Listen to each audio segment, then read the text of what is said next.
Lámpara es a mis pies tu palabra, y lumbrera a mi camino. Septiembre es el mes de la Biblia. No dejes de leerla. Radio Anglicana, la voz de la Iglesia. Tu palabra es lámpara a mis pies y lumbrera mi camino.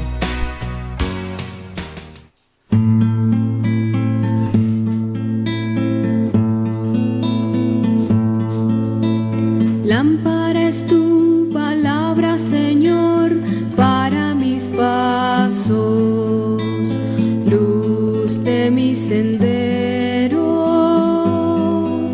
Señor, estoy afligido, dame vida según tu promesa. Lámpara es tu palabra, Señor, para mis pasos.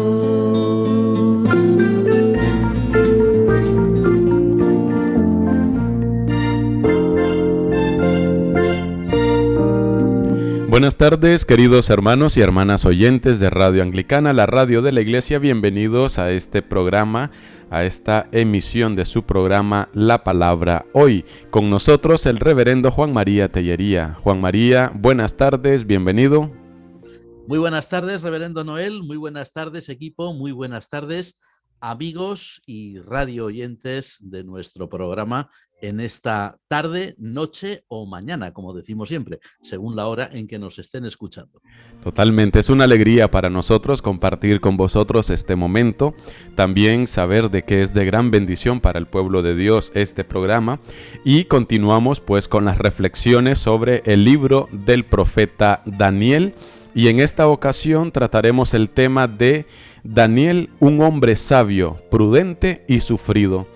Tendremos en cuenta los capítulos del 1 al 6 del libro del profeta Daniel. Si alguno de los hermanos que nos escuchan, ya sea a través de las aplicaciones de Radio Anglicana, ya sea a través de la web o en la transmisión también de la página de Facebook, o aquellos que incluso nos ven en vídeo en este momento a través de Facebook y a través de la página web de radioanglicana.es, si en el transcurso del programa tienen alguna inquietud, alguna pregunta, pueden también dirigirla a nuestro WhatsApp, el 698-680696, si escriben dentro del territorio nacional, y si escriben de fuera del territorio agregando el signo positivo y 34, a ese mismo número pueden también enviarnos sus preguntas, comentarios o aportaciones. Antes de comenzar nuestro programa nos ponemos en la presencia del Altísimo, nos ponemos en las manos del Creador para que este momento de encuentro con la palabra sea de bendición para todos. Reverendo, adelante. Te damos muchas gracias, Padre nuestro, por un día más tener el privilegio de compartir con todos nuestros hermanos y amigos radioyentes mensajes sencillos, mensajes breves acerca de tu palabra escrita, de la Santa Biblia. Y te pedimos, Señor, que el mensaje de hoy en relación con el libro de Daniel, tal como se ha indicado, que sea hoy también de bendición para todos nosotros, en el nombre del Padre, del Hijo y del Espíritu Santo. Amén. Amén.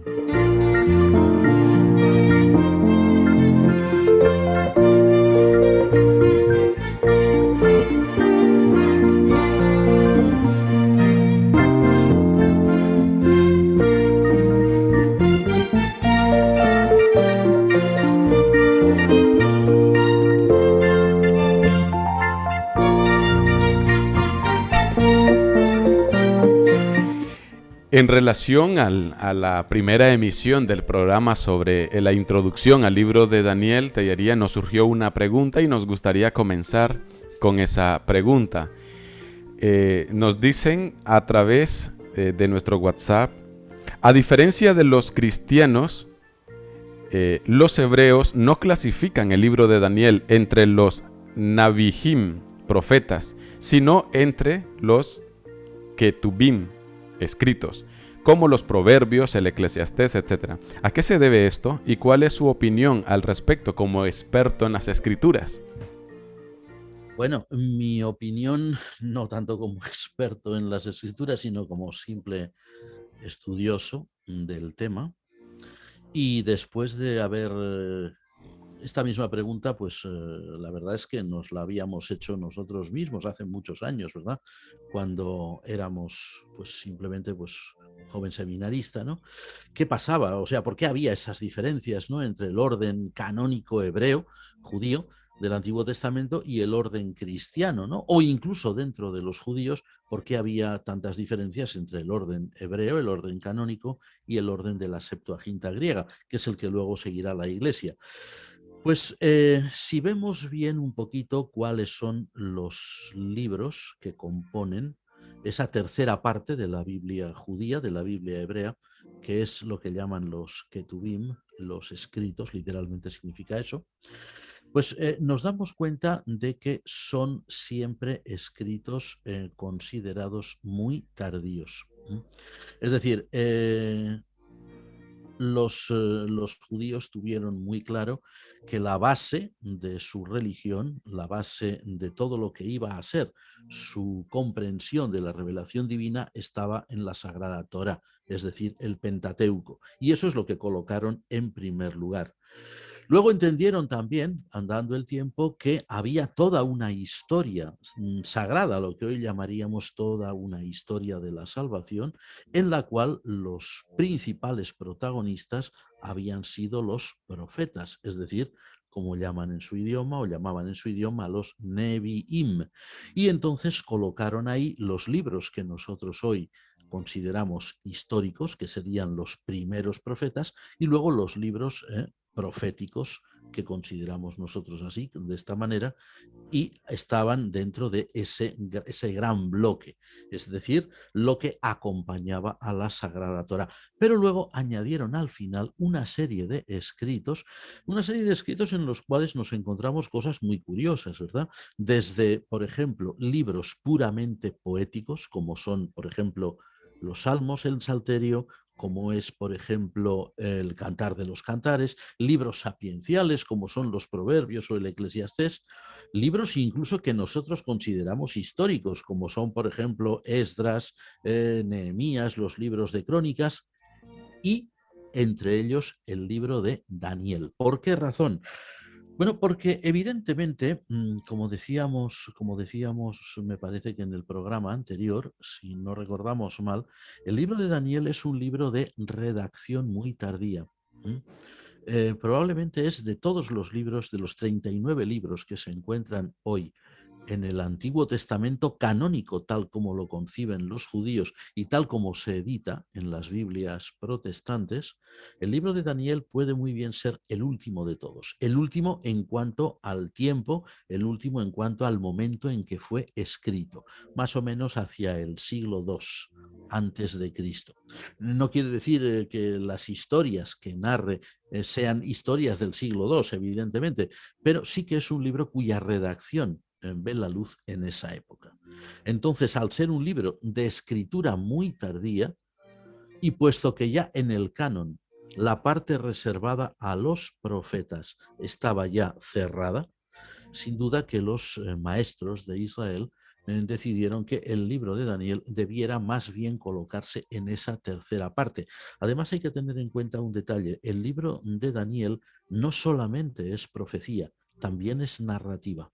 Una parte muy importante del libro, la mitad de él es una parte narrativa. Y es muy evidente que para los maestros judíos creó un problema saber dónde encajarlo. Por otro lado, sus profecías no todos las interpretaban de la misma manera, ¿no? Y luego también se ha creado ahí una leyenda negra o una especie de leyenda negra según la cual los judíos habrían, digamos, manipulado, habrían tocado las profecías de Daniel para que no se pudieran computar ciertos tiempos que apuntaban al Mesías, etcétera. Lo cierto es que es un libro muy tardío, es un libro digamos, de un estilo un poco diferente al de los otros, aunque también hay libros de género apocalíptico en otras partes del Antiguo Testamento, y por lo tanto, debido a estas características, sin duda los maestros judíos prefirieron colocarlo al final. Sin embargo, los judíos de Alejandría, cuando elaboran el canon alejandrino, el canon griego, el canon de la Septuaginta, colocan a Daniel juntamente con los profetas, porque a ellos no les preocupaba el momento en que había sido escrito el libro, sino su contenido. Y por esto en las Biblias cristianas hemos heredado el libro de Daniel detrás del libro de Ezequiel, antes del libro de Oseas, como precisamente un libro esencialmente profético.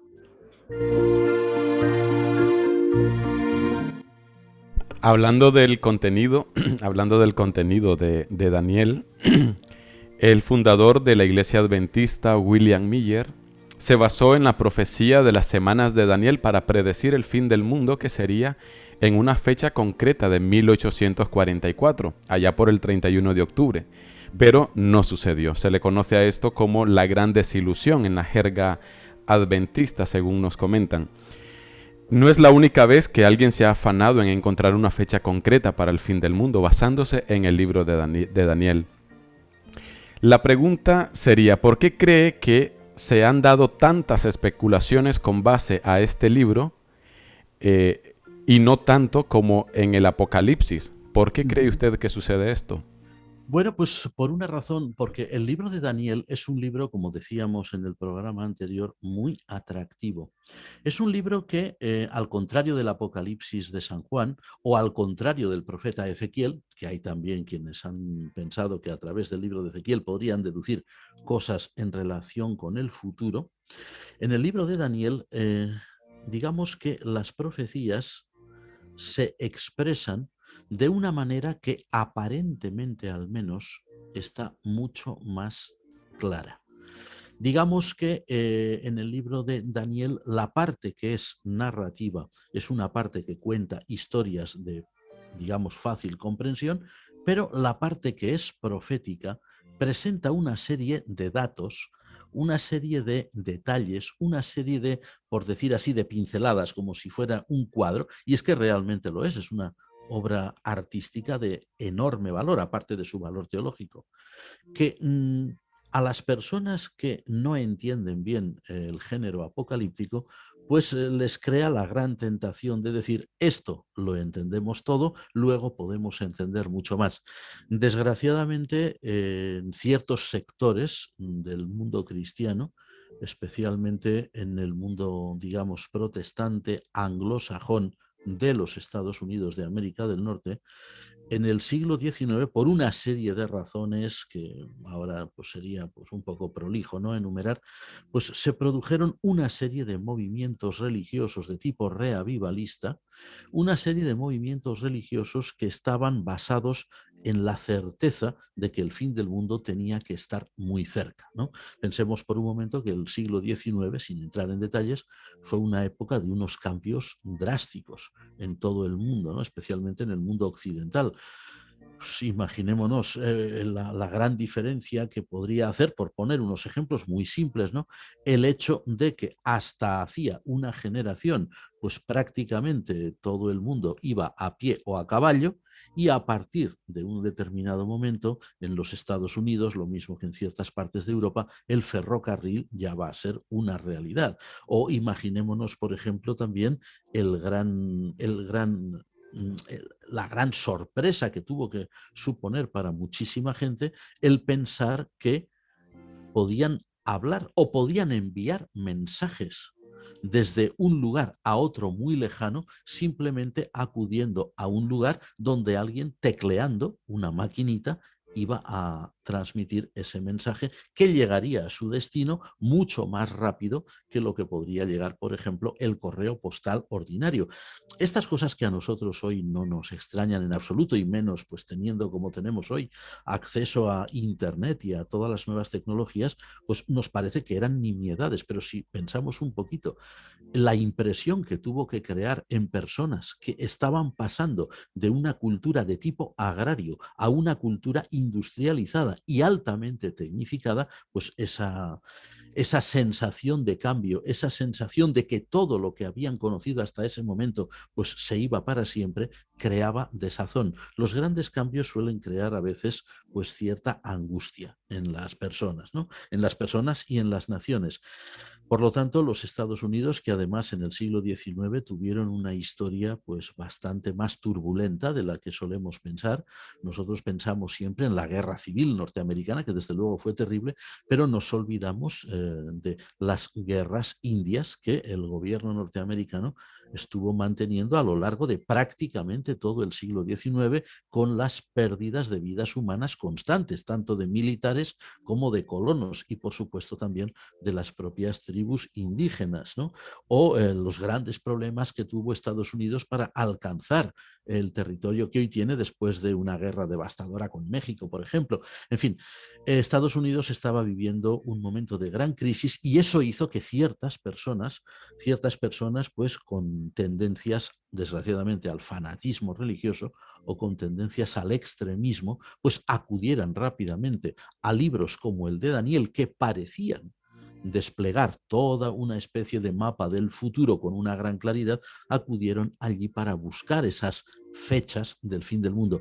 Desgraciadamente, estas personas no solamente ignoraban lo que es el género apocalíptico, que ya es una lástima, sino, lo que es todavía peor, no parecían conocer las advertencias de Jesús, del propio Jesús, que habla y habla muy claro, no de forma apocalíptica, cuando dice claramente que del día y la hora final nadie sabe nada.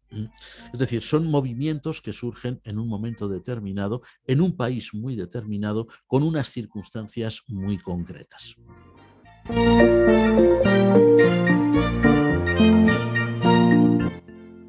¿En qué circunstancias se introduce la historia de Daniel, Tellería? Bueno, pues el día pasado, cuando estábamos introduciendo el libro de Daniel, habíamos mencionado un poco esta cuestión, pero es importante y está muy bien que la vuelvas a plantear porque es muy bueno que nuestros radioyentes sepan ubicar bien a la figura de Daniel en su contexto, en su medio vital. Según leemos en el capítulo primero del libro de Daniel directamente, y además ya de entrada, porque el capítulo primero de Daniel se abre con una devastación terrible, una invasión de la ciudad, o sea, del territorio de Judá, de la ciudad de Jerusalén, la toma de la ciudad de Jerusalén. Bueno, pues ahí entendemos que Daniel es alguien que juntamente con tres amigos suyos, que menciona el texto por nombre, que eran Ananías, Misael y Azarías. Daniel, juntamente con estos jóvenes y con otros, Daniel pues debía ser en aquel momento pues lo que hoy llamaríamos un chico muy joven, quizás un adolescente, ¿no? Una persona pues que no tendría mucho más allá de 17 o 18 años, ¿no? Daniel es arrancado de su hogar paterno, es arrancado del Palacio Real de Jerusalén porque él forma parte, como decíamos, de la familia reinante en Judá. No sabemos cuál sería su grado de parentesco con el rey, pero sin duda era de la familia real de Judá. Por lo tanto, Daniel es alguien que formaba parte de la gran dinastía de David, de la gran familia de David, y es llevado cautivo a la ciudad de Babilonia, el gran imperio enemigo, el gran imperio que estaba acabando con su propio país, con el reino de Judá. Y es llevado allí, pero en unas condiciones muy diferentes de las condiciones que podían vivir otros cautivos judíos, puesto que David forma parte de la nobleza, perdón, David no, queríamos decir Daniel, puesto que Daniel y sus amigos forman parte de la nobleza, forman parte de lo más rancio de la aristocracia judía, son príncipes, puesto que se supone que Daniel y sus compañeros tienen un cierto grado de formación académica, un cierto grado de ilustración que otros judíos, por ejemplo, de profesiones, digamos, más humildes, no tendrían, automáticamente son seleccionados, y eso el texto sagrado lo dice muy bien en el capítulo primero del libro, son seleccionados para formar parte de la corte real, perdón, de la corte imperial de Nabucodonosor, rey de Babilonia. Es decir, ellos no serían simplemente cautivos a quienes se les concederían tierras o cautivos a quienes se les permitiría pues establecer algún negocio, alguna cosa en Babilonia, no. Ellos son seleccionados para formar parte como si dijéramos hoy, del alto funcionariado del imperio. De hecho, se habla de la instrucción que se les iba a dar, se habla incluso de el régimen alimenticio que tenían que seguir, un régimen exquisito, un régimen pues que solamente se beneficiaban de él aquellos que que estaban directamente vinculados con la corte imperial, y se describe un ambiente de gran refinamiento, un ambiente de alta cultura. A ver, pero hay que decir también algo que es el lado oscuro de todo esto. El libro de Daniel no lo menciona. El libro de Daniel pasa por alto este detalle, que es un detalle horrible, un detalle inhumano. No lo menciona para nada, no hace ninguna alusión a él, pero hay algún otro pasaje del Antiguo Testamento o algunos otros pasajes en los que se da a entender claramente, además de que era una costumbre que se conoce bien por otra documentación histórica, y es que tanto Daniel como sus 3 amigos, como otros jóvenes del linaje real, otros jóvenes del linaje aristocrático, tanto de Judá, como de otros reinos que también habían sido cautivados por Nabucodonosor y sus generales, al entrar en la corte real para prepararse como altos funcionarios, debían sufrir algo terrible, que era la emasculación. Es decir, se convertían automáticamente en eunucos. Es decir, que a estos jóvenes que estaban en la flor de su vida, sí que es cierto que el gobierno imperial de Babilonia les iba a procurar una educación, les iba a procurar una formación, les iba a procurar su manutención, no les iba a faltar de nada, pero desgraciadamente iban a perder su condición de hombres, iban a perder su condición de varones, porque se convertirían simplemente en servidores de la corte, servidores de los reyes. Y esta costumbre bárbara, esta costumbre inhumana, pues aunque parezca mentira, a lo largo de los siglos se ha mantenido en el Oriente Medio, incluso hasta épocas relativamente muy recientes. De hecho, si pensamos un poquito así rápido, que el imperio turco otomano, desapareció de la historia en 1918 con la Primera Guerra Mundial, que fue derrotado en ella. En el imperio turco todavía se practicaba la emasculación de varones que servían como eunucos y que servían como altos funcionarios de esa corte. Es decir, este tipo de costumbres bárbaras tan antiguas, pues el propio Daniel y sus propios compañeros fueron víctimas de ello. ¿En qué sentido se dice que Daniel era o fue un sabio? Bueno, no es que solamente fuera un sabio. Según leemos en el capítulo 2 de su libro, Daniel llegó a ser el jefe, o sea, el principal de todos los sabios de Babilonia. ¿Por qué se le consideraba a Daniel un gran sabio? Bueno, pues como hemos dicho, ¿verdad? El capítulo 1 nos indica que tanto él como sus compañeros, como sus 3 amigos y otros muchos jóvenes, tanto judíos de alta aristocracia o de alta clase como de otros lugares, eran instruidos en lo que se llamaba las letras y las ciencias de los caldeos. Es decir, ellos tenían que aprender en primer lugar la lengua que se hablaba allí, que era el arameo.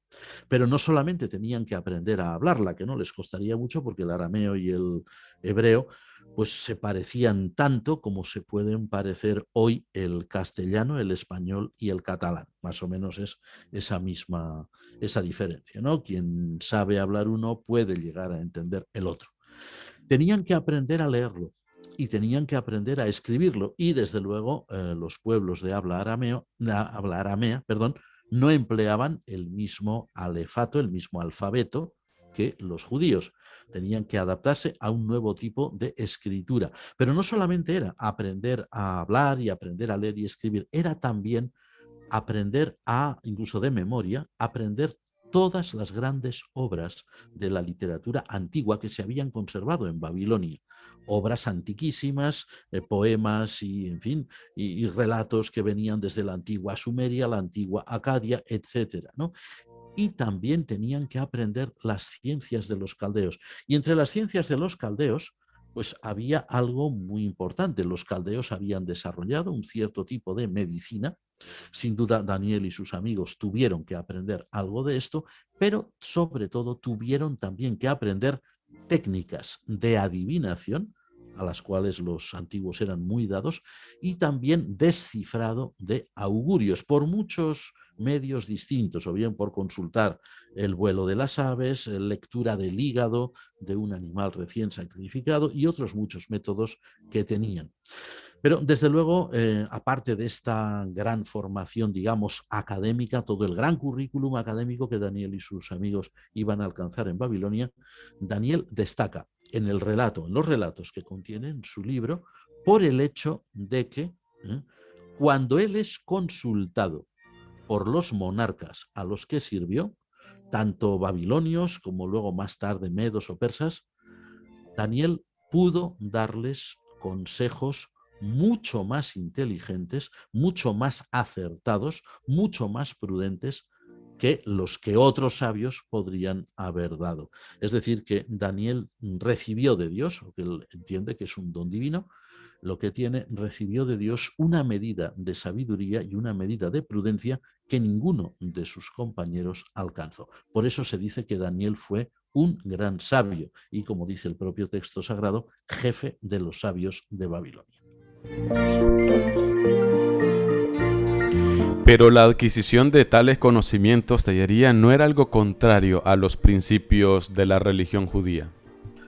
Desde luego habría más de un judío de aquella época que hubiera dicho que sí, evidentemente, ¿verdad? Eso está claro. Bueno, hay que tener en cuenta que cuando nosotros leemos la historia de Daniel, nos encontramos con una realidad. Y es que, por un lado, el texto sagrado, la narración sagrada, no oculta el hecho de que efectivamente Daniel y sus amigos estudiaron todas aquellas ciencias de los caldeos, ¿no?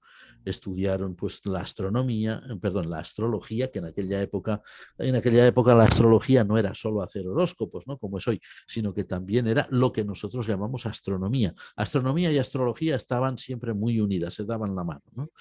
Daniel aprendió todas aquellas ciencias, todos aquellos conocimientos, pero atención, el libro de Daniel deja bien claro que ni él, ni Daniel, ni sus tres compañeros, ni sus tres amigos renegaron jamás de los principios religiosos de Israel, del judaísmo, que habían adquirido en sus hogares, en la infancia. Fijémonos bien que el caso de Daniel, que es muy similar al caso de José, que encontramos en el libro del Génesis, cuando José es nombrado primer visir de Egipto, etc. El caso de Daniel, lo mismo que el de José y el de los compañeros del profeta Daniel, nos indica que aquella gente fue confrontada muy a su pesar. Ellos desde luego jamás hubieran querido ser arrancados literalmente de sus familias, de sus casas, de su tierra, de su patria, ¿no? Pues confrontados muy a su pesar a la realidad de un mundo completamente distinto del suyo, de un tipo de cultura diametralmente opuesta a lo que ellos pues podrían conocer en su Judea natal. Sin embargo, ellos optaron, y en eso mostraron también una gran medida de inteligencia, optaron por la mejor de las actitudes posibles.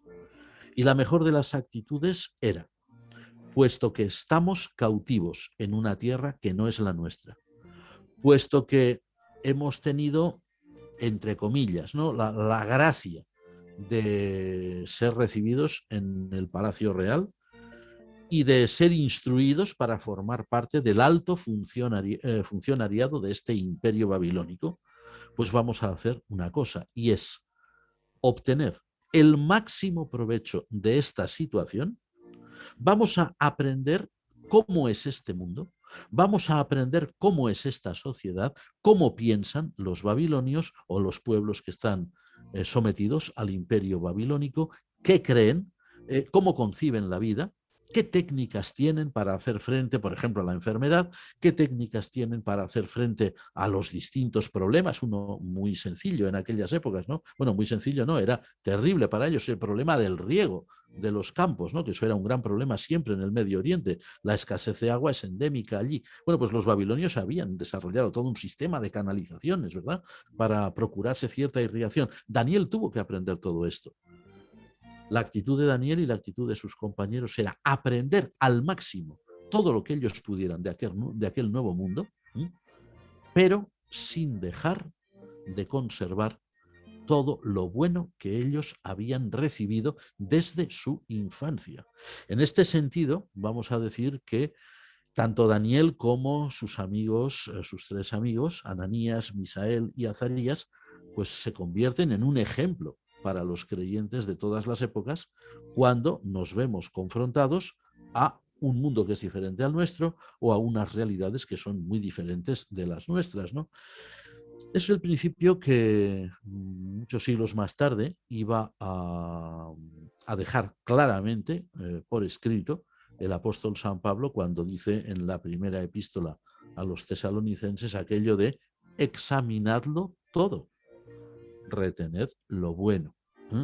Es decir, la actitud de Daniel y sus compañeros no fue, atención a esto que es muy importante, no fue la cerrazón sistemática de la persona, digamos, integrista, no íntegra, sino integrista. Daniel fue íntegro, sus amigos fueron íntegros, pero no integristas. La postura de Daniel y de sus amigos no fue la del integrismo, no fue la del fanatismo, de decir aquí todo es malo, aquí todo es satánico, todo es diabólico porque todo es idolatría, fuera de aquí no vamos a sacar nada, nos cerramos en banda. No, si hubieran hecho eso, ellos pues probablemente hubieran perdido la vida, sin duda alguna, vamos. Pero es que además se hubieran privado de muchas cosas buenas que luego ellos utilizaron, ¿eh? Y que aquí tenemos, por ejemplo, el libro de Daniel en la Biblia para darnos testimonio de todo ello, ¿no? Y también hay que decir algo que normalmente no se suele decir, que normalmente no se suele pensar. Y es que hay también que dar muchas gracias a Dios por los padres de Daniel y de sus amigos, que no sabemos ni quiénes eran ni cómo se llamaban. Sí que sabemos que eran de familia real, pero nada más. No tenemos listas de todos los miembros de las familias reales de aquel momento en el territorio de Judá, pero sin duda alguna que a pesar de toda la corrupción que a veces había en la corte de Jerusalén y todo esto, los padres de Daniel, los padres de Ananías, los padres de Misael, los padres de Azarías, supieron inculcar a sus hijos unos principios firmes, unos principios que eran muy antiguos, unos principios que habían marcado la existencia, habían marcado el devenir de Israel y que hicieron de ellos unas personas íntegras a pesar de todas las circunstancias adversas en medio de las cuales se encontraron.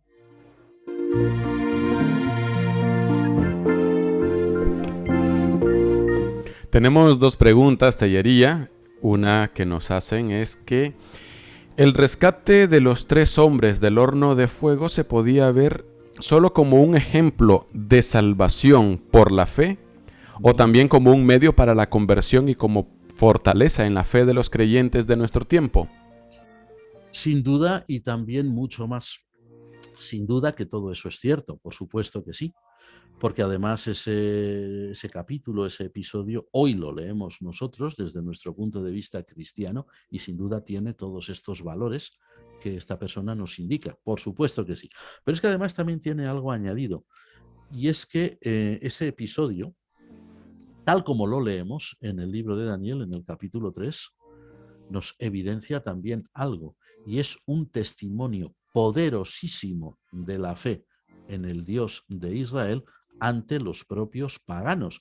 No hay que olvidar que el rey Nabucodonosor, según ese relato, evidentemente, y así y con toda intencionalidad ha sido escrito de la manera en que hoy lo leemos, el rey Nabucodonosor reconoce claramente la superioridad del Dios de los judíos. También lo hará en el capítulo 2, cuando Daniel le explica el significado del sueño, aquel de aquella estatua. También lo hará cuando Daniel le explica al mismo rey el significado de otro sueño que este rey tiene, que es el del gran árbol que crece, etcétera, y que luego es talado, queda simplemente el tocón, ha perdido ya las ramas, ha perdido el tronco, le han quitado todo. Es decir, que todo lo que el libro de Daniel nos está diciendo sobre sus años de servicio, vamos a decir, en esas cortes paganas, o también la presencia de estos amigos de Daniel, tiene, entre otras, la gran finalidad de mostrar un testimonio firme ante los paganos de la realidad del único y verdadero Dios. No olvidemos que el judaísmo nació, el judaísmo, no ya Israel, sino el judaísmo nace en la cautividad de Babilonia prácticamente. El judaísmo quiere decir la religión judía que conocemos hoy, no el antiguo Israel del Antiguo Testamento, ¿no? Sino lo que es el judaísmo, la filosofía, el pensamiento judío, ¿verdad? La religión judía. Nace en un mundo pagano, en un mundo que es hostil, en un mundo que es politeísta, en un mundo que adora a muchos dioses para los cuales es imposible, ¿no? Para esas sociedades, esas civilizaciones es imposible pensar en un único Dios. Todo el mundo concibe el universo lleno de dioses. Claro, el hecho de que el judaísmo se aferre a ese monoteísmo radical que han heredado del antiguo Israel, de los fieles del antiguo Israel, pues eso crea un grave problema. Y desde luego el libro de Daniel es, entre otras cosas, un testimonio patente a favor de una fe monoteísta, la fe monoteísta judía, en medio de un mundo hostil, sin duda alguna. En la época bíblica los nombres transmitían algo de identidad de las personas y Dios les daba un nombre nuevo para indicar un cambio de vida. El nombre que le colocaron los babilónicos a Daniel, según Baltasar, también indicó un cambio de vida en pro de su propio pueblo, de los babilonios. Vamos a ver, los nombres que dan, efectivamente en la antigüedad el nombre tenía mucho más sentido, mucho más significado, mucha más trascendencia incluso que el que le damos nosotros los occidentales, ¿no? Para nosotros los nombres de pila que recibimos pues son un poquito, no exactamente un adorno, ¿verdad? Porque ese nombre es la forma en que nos van a designar, nos van a llamar, sobre todo las personas que nos conocen mucho más de cerca, como son nuestros familiares, nuestros amigos, nuestros compañeros y demás. Pero el hecho de que el rey Nabucodonosor cambiara los nombres de aquellos cautivos judíos tenía toda una finalidad. Y la finalidad era, bueno, la política de Babilonia, lo mismo que había sido antes la política del imperio anterior, que había sido el imperio asirio. Los babilonios sí destruyeron el imperio asirio en colaboración con otros, pero aprendieron mucho de ellos, asimilaron mucho de ellos. Y una de las cosas que aprendieron fue que a un pueblo se le destruye por completo la identidad cuando, o a una persona, cuando se le cambia el nombre. Es decir, tú ya no te vas a llamar así, como te han llamado siempre en tu casa, sino que ahora te llamarás de esta otra forma. Los nombres que dio el rey Nabucodonosor o los funcionarios de Nabucodonosor a Daniel y a sus compañeros, pues eran nombres que tenían que ver con la religión pagana, ¿verdad? De hecho, a Daniel se le llama Beltsasar en la lengua original, ¿no? Beltsasar, y Bel es el nombre del dios o de uno de los dioses del panteón babilónico. Fijémonos bien en este detalle y me alegro de que haya salido aquí a colación, porque aquí hay algo realmente importantísimo. Y es que es cierto que el rey de Babilonia, que es el nuevo amo del mundo, o al menos del mundo oriental de aquel momento, es cierto que él actúa, pues como todos los déspotas y tiranos de su época, ¿verdad? Vamos a hacer perder la identidad a estas personas. Ya hemos dicho antes que también les hizo perder su condición de hombres, su condición masculina, ¿verdad? Pues ahora les hacemos perder la identidad.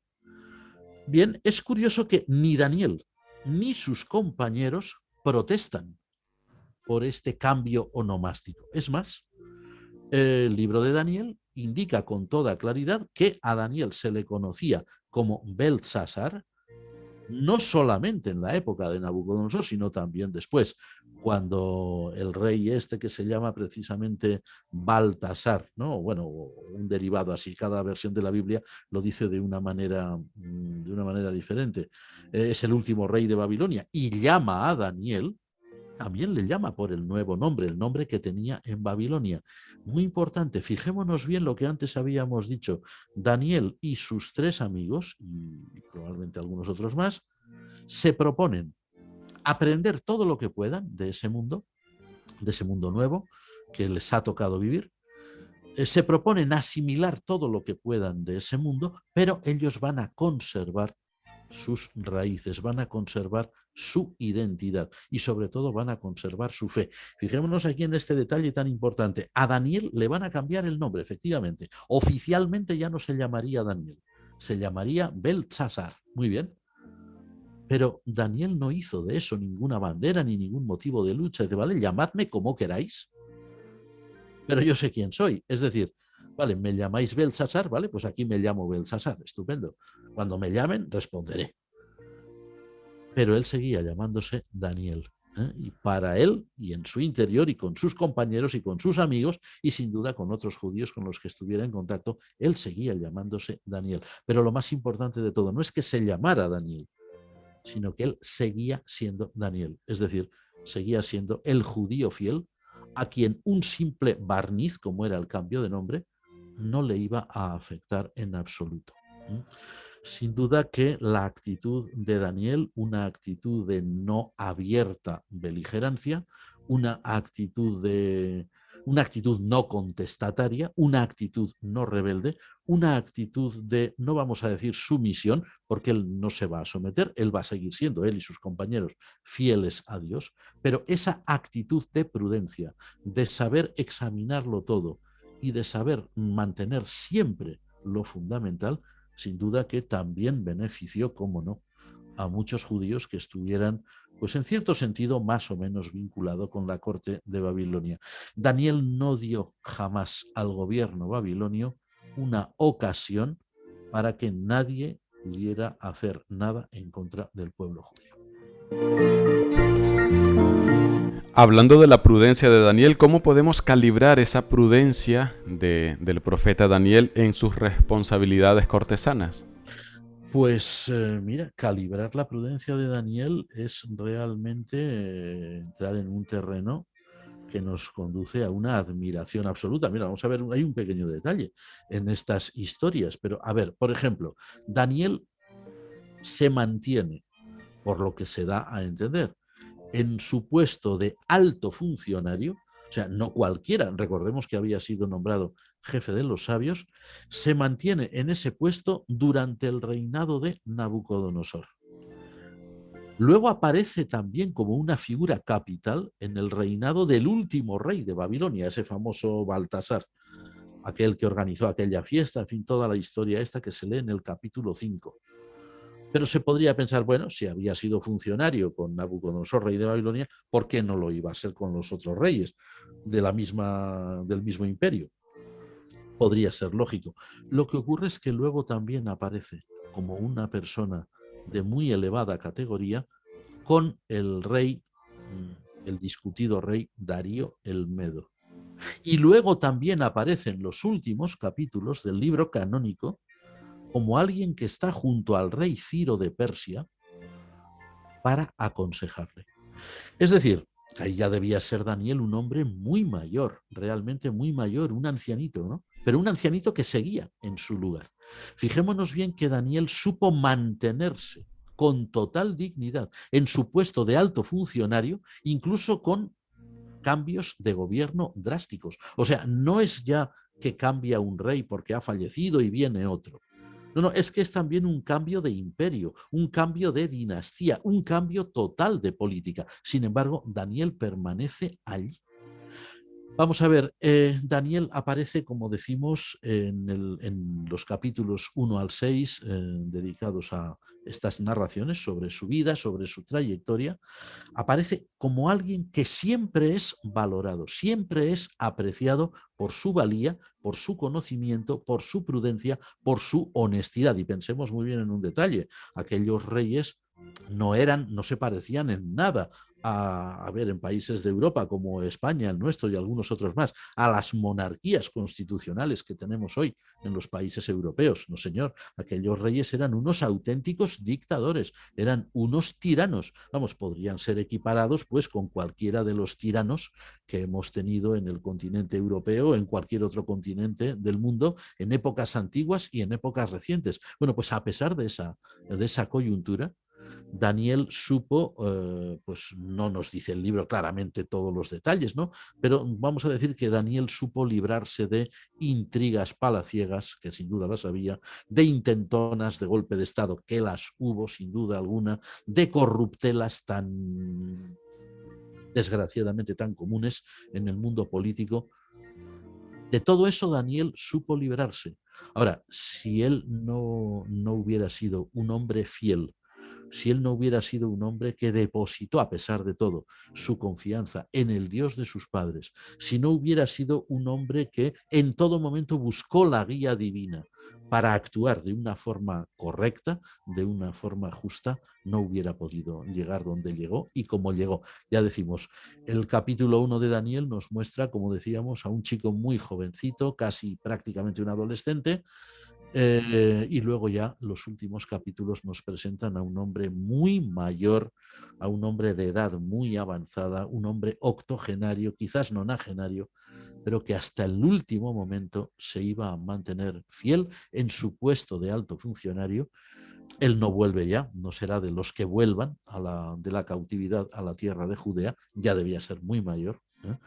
Daniel es de los que se quedan allí en la deportación, se quedan en el destierro, pero siempre sirviendo, siempre aconsejando, siempre ayudando.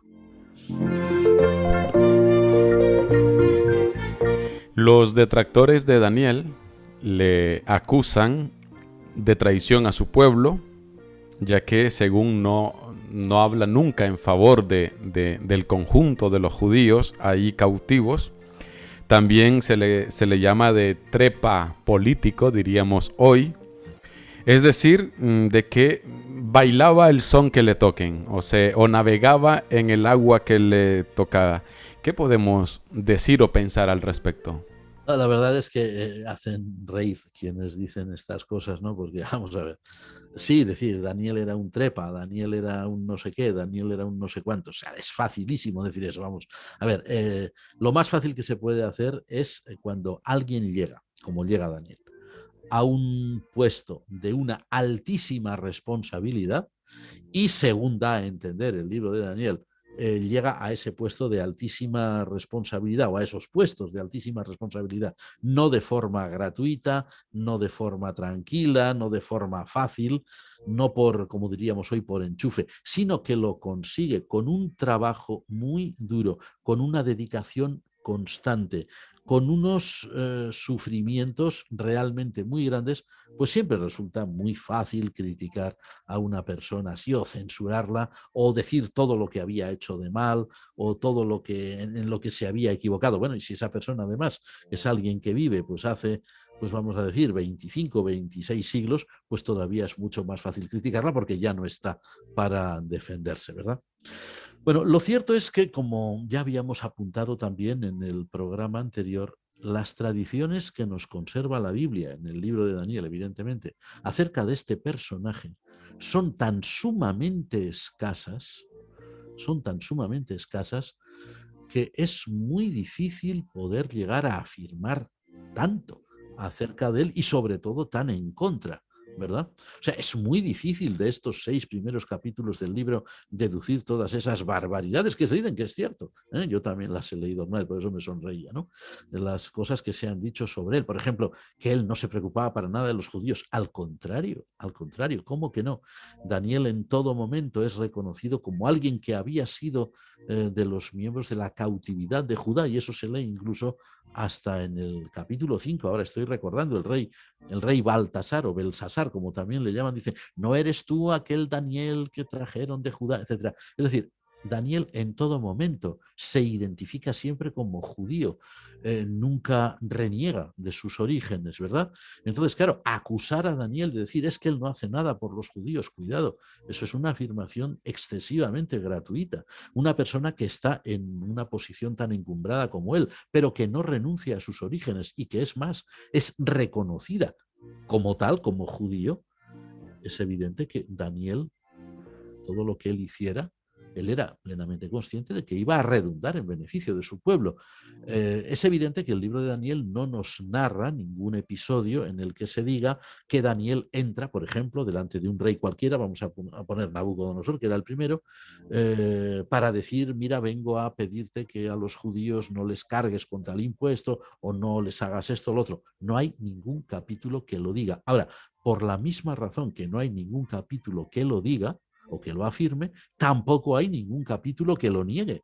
Es decir, es tan poca la información que nos da el libro de Daniel sobre el propio personaje protagonista que cualquier cosa que se diga de él en este sentido, pues es realmente calumniosa, vamos a decirlo así, ¿verdad?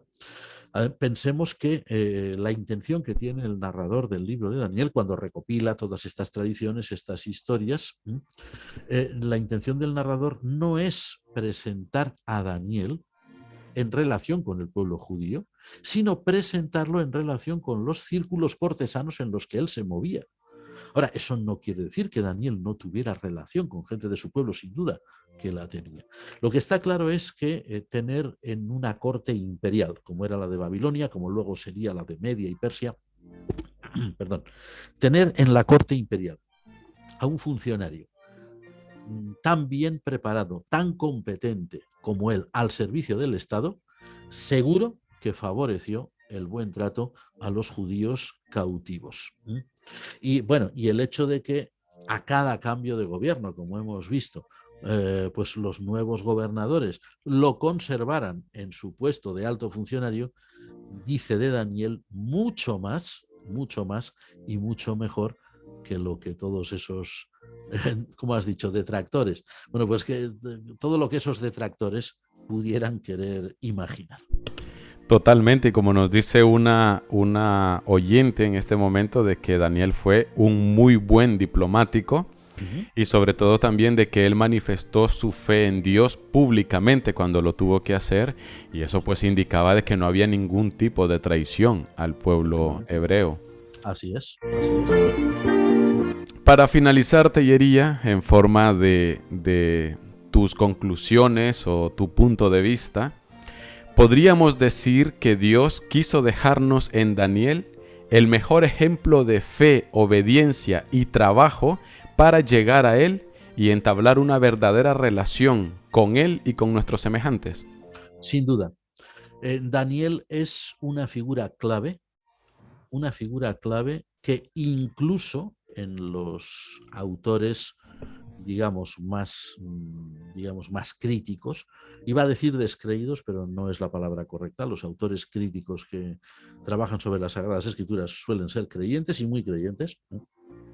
Incluso los autores más críticos, estoy recordando alguno que he tenido que leer recientemente, incluso estos autores reconocen que la figura de Daniel, sin duda alguna, recubre o refleja, ejemplifica la existencia de judíos, no sería solamente él, la existencia de judíos fieles a Dios, fieles a las tradiciones sagradas de su pueblo, fieles a todo lo que habían recibido, al depósito de la fe de Israel, y que providencialmente llegaron a puestos de altísimas responsabilidades, que lo único que hicieron fue, a la larga o a la corta, favorecer al pueblo judío y contribuyeron a que, al menos en ciertos sectores del paganismo antiguo, del paganismo oriental antiguo, pues se percibiera a los judíos no como un pueblo enemigo, sino como un pueblo diferente,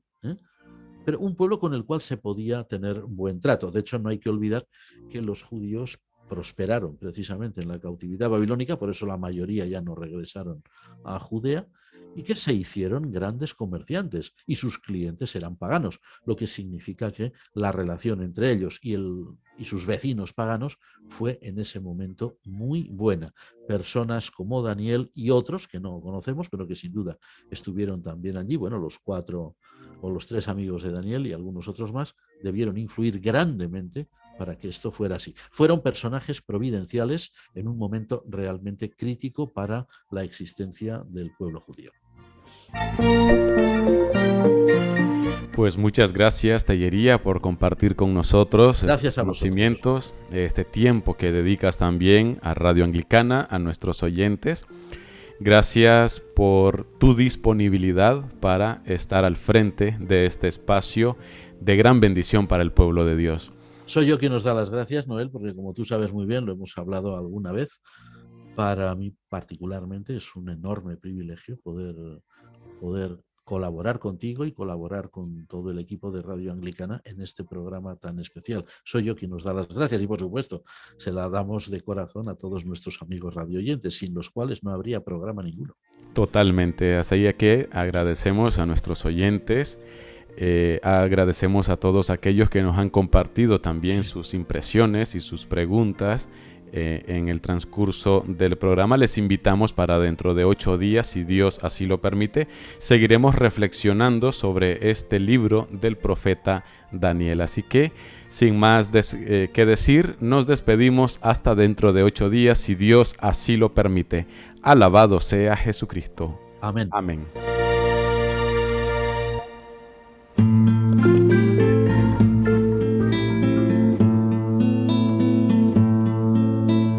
Lámpara es tu palabra, Señor, para mis pasos, luz de mi sendero. Señor, estoy afligido, dame vida según tu promesa. Usted está en sintonía de Radio Anglicana, transmitiendo vía internet en www.radioanglicana.es. También puede escucharnos en su dispositivo móvil, descargando nuestra aplicación para Android e iOS. Radio Anglicana, la voz